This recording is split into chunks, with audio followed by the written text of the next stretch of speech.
कुछ आपने ही तो दिया है भगवान। ऐसा कहकर जब कुछ नहीं मांगा तो भगवान ने अविरल भक्ति बीरते बेज्ञाना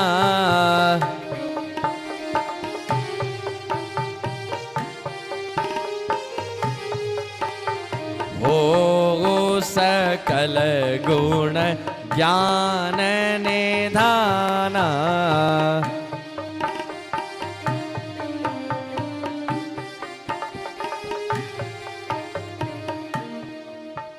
और भक्ति रति प्रदान करी है।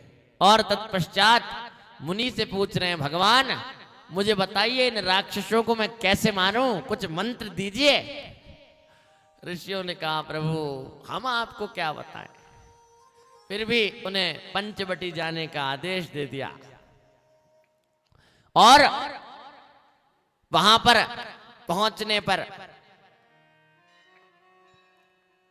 जहां एक तरफ तो लक्ष्मण जी ने भक्ति को पाने के सुलभ उपचार पूछे हैं, कुटिया बांध के रहने लगे हैं, और तभी वहां शूर्पणखा आ गई है। राम जी विराज रहे हैं, सीता जी हैं, लक्ष्मण जी हैं।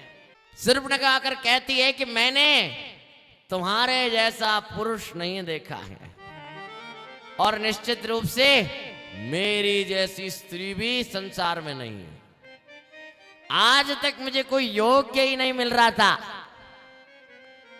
आज मुझे कोई मेरे योग्य दिखा है जिससे मैं विवाह कर सकूं। भगवान ने तो कुछ कहा ही नहीं, खाली सीता जी की तरफ देखा, इशारा ही किया। उधर लक्ष्मण जी के पास भेज दिया, कहा कौन बातें करे। लक्ष्मण जी ने प्रेम से कहा कि मैं तो दास हूं इनका, जिनके रूप जिनके सौंदर्य पर मोहित होकर जो तुम्हें लग रहा है ना कि ऐसे पुरुष नहीं है, सच में ऐसे पुरुष तो नहीं है, मैं तो इनके चरणों का दास हूं। और बहुत सुंदर निर्मल वाणी में बताने लगे, रुचिर रूप धरे प्रभु पहि जाई,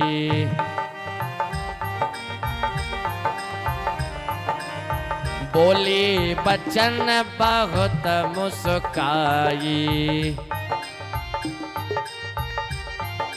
लक्ष्मण जी कह रहे हैं, सेवक सुख चह मान भिकारी,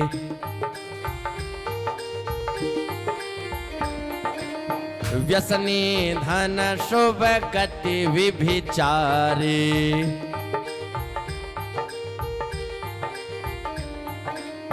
लोभी जसो चह चार गुमाने,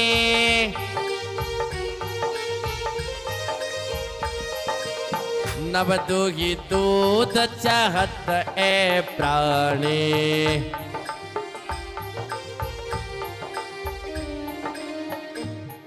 भगवान ने कहा, सेवक